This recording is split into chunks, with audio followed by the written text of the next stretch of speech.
Dear GATE aspirants, welcomes for the thermodynamic class of the second part.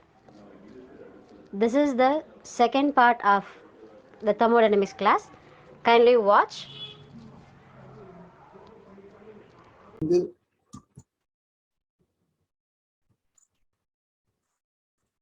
Reference point system.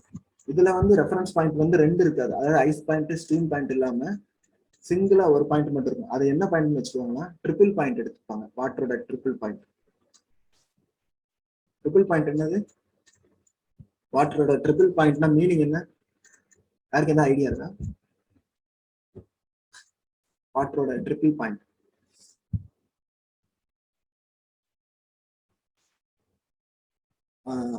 Triple பாயிண்ட்ங்கிறது வந்து water வந்து 3 ஃபேஸ்லயும் ஈக்குலிபிரியத்துல இருக்கும். சாலிடாவும் இருக்கும், லிக்விடாவும் இருக்கும், வேப்பராகவும் இருக்கும். அந்த பாயிண்ட்டுக்கு வந்து 0.01 டிகிரி செல்சியஸ். புரியுதா? செல்சியஸ் வந்து 0.01 டிகிரி செல்சியஸ்ல இருக்கும். அதுதான் வந்து ட்ரிபிள் பாயிண்ட். ஓகே, புரியுதா? அது கெல்வின்ல ஈக்குவலண்டா பார்த்தோம்னா 273.16 கெல்வின். ஓகேவா? இது ஜென்ரலா எப்படி சொல்லுவாங்கன்னா ட்ரிபிள் பாயிண்ட் ரெஃபரன்ஸ் வச்சுக்கிறது T triple point a into ஏதாவது ஒரு ஸ்கேல். புரியுதா? கான்ஸ்டன்ட் மட்டும் கண்டுபிடிச்சா போதும். நம்ம டீக்கு என்ன வேல்யூ சப்ஸ்டிட் பண்ணாலும் ஒரு வேல்யூ நமக்கு கிடைச்சிடும். அதாவது கான்ஸ்டன்ட் தான் மெயினா கண்டுபிடிக்கணும். இந்த கான்ஸ்டன்ட் கண்டுபிடிக்கிறதுக்காக தான் ரெஃபரன்ஸ் வச்சிருக்கோம். ஒரு ரெஃபரன்ஸை யூஸ் பண்ணி கான்ஸ்டன்ட் கண்டுபிடிச்சு இன்னொரு ஸ்கேலுக்கு ஈஸியா மாத்திடும். புரியுதா? நான் நோட்ஸ் மட்டும் கொடுக்குறேன், அதை எழுதிக்கோங்க.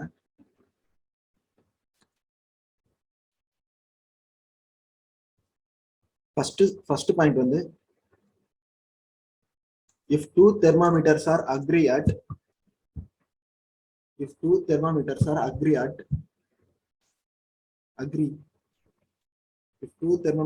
agree at steam point and ice point, if two thermometers are agree at steam point and ice point,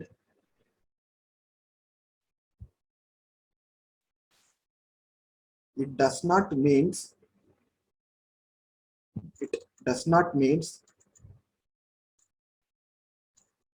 intermediate temperature also same. It does not means intermediate temperature also same.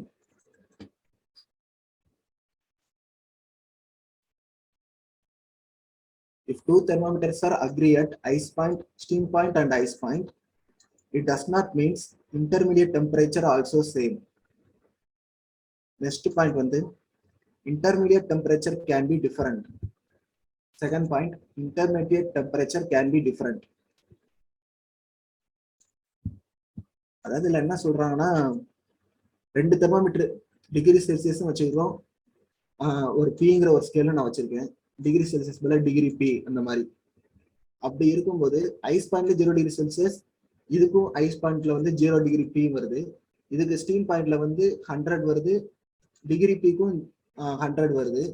ஆனா இடைப்பட்ட மீதி உள்ள ரீடிங்ல வந்து ஒரே இதா இருக்குன்னு சொல்ல முடியாது அப்படின்னு சொல்றாங்க. புரியுதா? ரெண்டு ஸ்கேல் கால்குலேட் பண்ணி வச்சதுல ரெஃபரன்ஸ் பாயிண்ட் ஈக்குவலா இருந்தாலும் மீதி உள்ள பாயிண்ட்ல வந்து ஈக்குவலா இருக்குன்னு சொல்ல முடியாது, வேற வேற வரலாம் அப்படின்னு சொல்றாங்க. புரியுதா? Hello guys,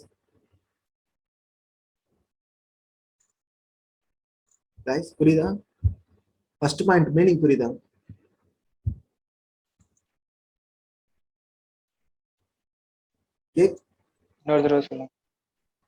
okay.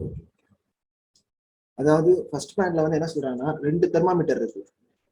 ஒரு தெர்மாமீட்டர்ல டிகிரி செல்சியஸ் ரீடிங் இருக்கு, இன்னொரு தெர்மாமீட்டர்ல டிகிரி பின்னு ஒரு ரீடிங் இருக்கு.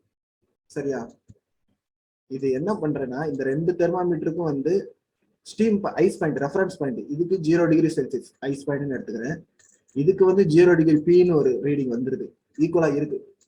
ஈக்குவலா இருக்கணும்னு அவசியம் கிடையாது, ஈக்குவலா இருக்குன்னு வச்சுக்கோங்க. 100 டிகிரி செல்சியஸ் வந்து ஸ்டீம் பாயிண்ட், நீராவி ஆகிற பாயிண்ட். இது வந்து ஐஸ் பாயிண்ட். இது வந்து 0 டிகிரி இதுவும் 100 டிகிரியா இருக்குன்னு வச்சுக்கோங்க, 100 டிகிரி பி. இது ரெண்டும் ஐஸ் பாயிண்ட்டும் ஸ்டீம் பாயிண்ட்டும் ஈக்குவலா இருந்தாலும் இதுக்கு இடைப்பட்ட ரீடிங் இருக்குல்ல, 1 to 50 டிகிரி செல்சியஸ், இதுல வந்து 50 டிகிரி செல்சியஸ் இருக்குன்னா இதுலயும் 50 டிகிரி பீன் இருக்குன்னு சொல்ல முடியாது, வேற ரீடிங் வரும்னு சொல்றாங்க. புரியுதா? ஓகே சார், புரிஞ்சிருச்சு.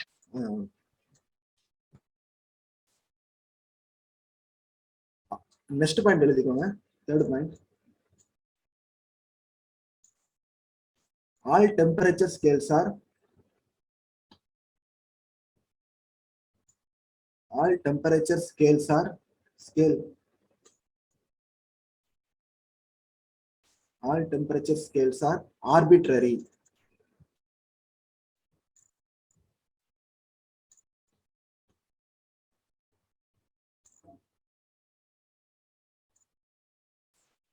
ஓகே தானே? இதுக்கு என்ன மீனிங்னா, ஸ்கேல்ஸ் வந்து நம்ம இன்னும் இதுல வந்து எக்ஸாம்பிளுக்கு வந்து பீன் மட்டும் எடுத்திருக்கேன். புரியுதா? நான் வந்து வேற ஒரு ரீடிங்கும் எடுத்துக்கலாம். அதாவது என்ன சொல்லுவாங்கன்னா, 0 டிகிரி செல்சியஸ் இருக்கும்போது வேற ஏதோ தெர்மோமெட்ரிக் ப்ராப்பர்ட்டியை வச்சு நம்ம 0க்கு மேல வேற ஏதாவது மார்க் பண்ணி வச்சுக்கலாம். ரீடிங் வந்து ஐஸ் பாயிண்ட்னா ஐஸா தான் இருக்கும், ஸ்டீம் பாயிண்ட்னா நீராவியா தான் இருக்கும். ஆனா அதோட மதிப்பு வந்து வேல்யூ வந்து வேற வரலாம். ஐஸ் பாயிண்ட் வந்து 50 டிகிரி பீன்னு கூட சொல்லலாம். ஒவ்வொரு இடத்துல ஸ்கேல்ஸ் வந்து நம்ம மாத்திக்கிறதா. ஆர்பிட்ரரினா சேஞ்ச் ஆகிட்டே இருக்கிற வேல்யூஸ். டெம்பரேச்சருக்கு வந்து எஸ்ஐ யூனிட்ல வந்து நம்ம கெல்வின் யூஸ் பண்ணுவோம். ஆனா ஃபர்ஸ்ட் இதெல்லாம் ஆர்பிட்ரரியா அவங்களாம் யூஸ் பண்ணிட்டு இருந்திருக்காங்க. டிகிரி பி வேற வேற வேற ப்ராப்பர்ட்டியை வச்சு நிறைய யூஸ் பண்ணிக்கலாம். புரியுதா? Yes sir.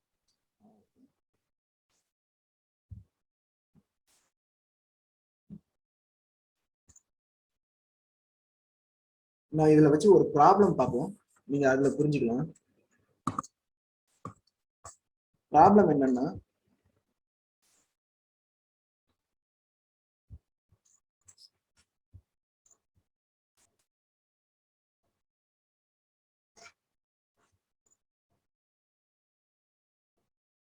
ஒரு 2 ஸ்கேல் இருக்கு.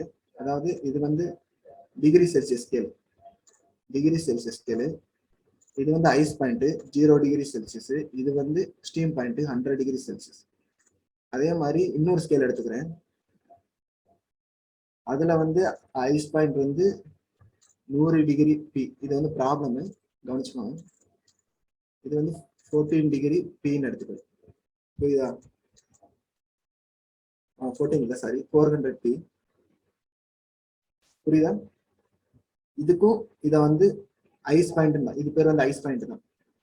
இது தண்ணி ஐஸா தான் இருக்கும். ஆனா அதோட ரீடிங் வந்து உங்களுக்கு 100 பி 100 பின்னு அப்படின்னு காட்டும் இந்த ஸ்கேல்ல, இந்த தெர்மோமீட்டர் ஸ்கேலை பொறுத்து. இது வந்து ஸ்டீம் பாயிண்ட். ஸ்கேல் மட்டும்தான் வேற ரெண்டுக்குமே. ஆனா பிசிக்கல் வந்து ஒண்ணுதான். தண்ணி ஐஸ் கட்டியா இருக்கும் போது 0 டிகிரி செல்சியஸ்ல இருக்கும். இந்த பிங்கிற ஸ்கேல்ல வச்சு பார்த்தாலும் தண்ணி ஐஸ்ல இருக்கும்போது 100 டிகிரி பின்னு காட்டும். இதை வந்து 100 டிகிரி செல்சியஸ் காட்டும். இதை வந்து 400 டிகிரி பின்னு காட்டும் ஸ்டீம் பாயிண்ட்ல. புரியுதா? இது ரெண்டும் இப்போ ஒரு கொஸ்டின். இது வந்து நம்ம கொடுத்துருக்காங்க, கிவன்ல கொடுத்துருக்காங்க.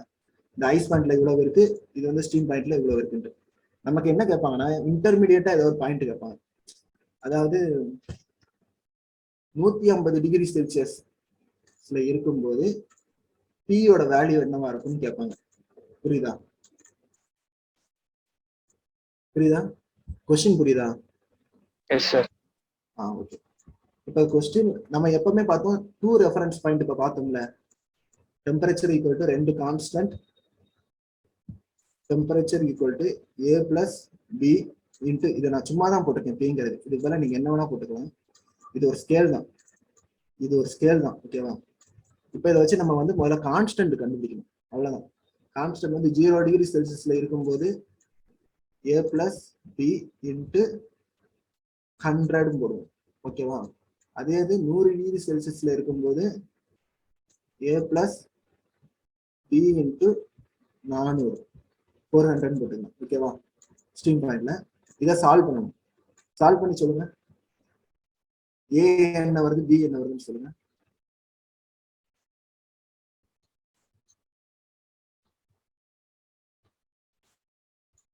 ஏ என்ன, பி என்ன சொல்லுங்க.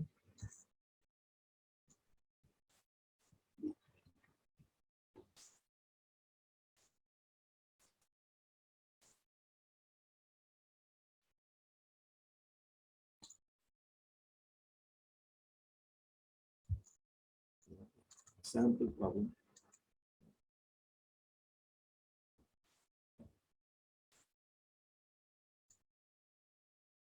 ஏ என்ன வருது?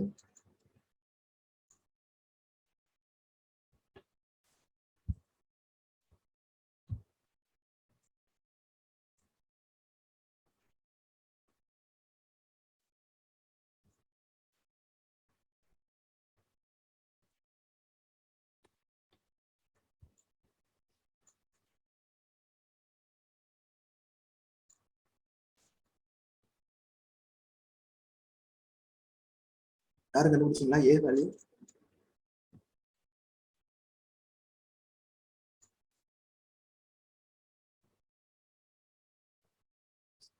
கண்டுபிடிச்சீங்களா A value B value?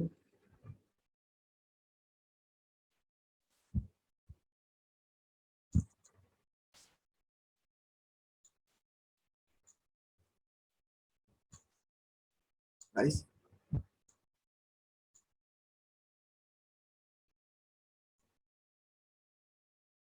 guys sir calculate பண்ணிட்டு இருக்கேன் sir. Okay okay okay.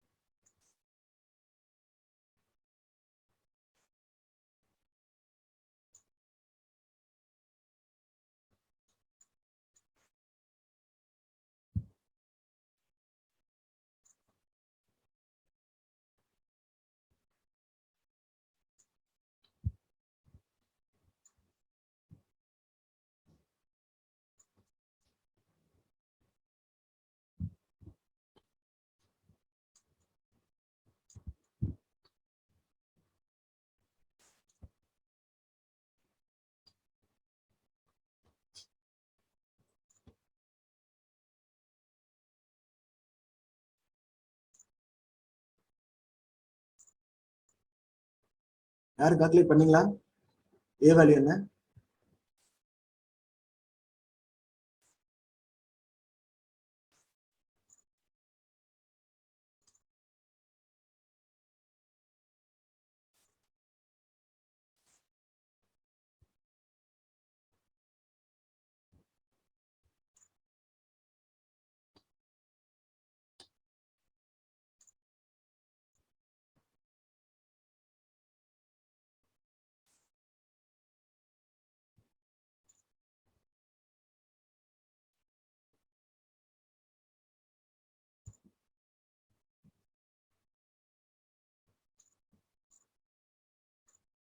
Hello guys